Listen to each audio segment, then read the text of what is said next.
Најмоќен медиум и понатаму останува телевизијата и покрај постојаниот наплив на информации кои ги сервираат социјалните мрежи и порталите, граѓаните се уште како најверодостојни ги сметаат информациите кои што ќе ги добијат од ТВ каналите.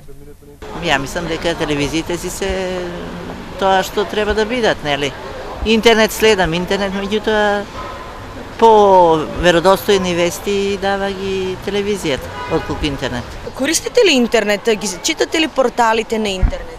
Понекогаш, неќе многу да сум врзана за тие медиуми, како да речем служби, не ми интересират многу. Интернет имаме, тоа го оставаме на младите. А вие си само гледате телевизија и се информирате од телевизија? Тоа, другари, тоа. Интернетот е единствената конкуренција со која се соочува телевизијата. Теоретичарите сметаат дека токму овој канал во наредниот период ќе биде место каде што луѓето ќе може да се информираат, а телевизиите ќе станат медиум за забава. Интернетот ќе биде место каде што ќе се информираат генерално луѓето. Големи медиумски проекти во смисла големи квизови, сали и така натаму, тоа повторно би било место каде што ќе го пополни телевизијата.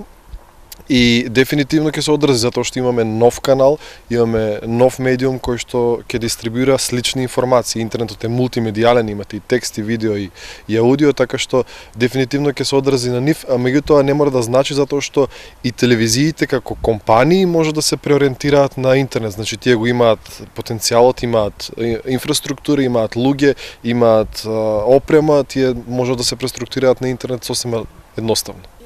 Анализите на Агенцијата за аудио и аудиовизуелни медиумски услуги покажуваат дека 75% од граѓаните секој ден за домашни и странски настани се информираат од телевизијата, а 48,1% од испитаниците како втор медиум за информирање го навеле интернетот. Статистиките покажуваат дека телевизиите најголема доверба уживаат кај лицата над 65 години, а на второ место е популацијата на возраст од 54 и 56 години.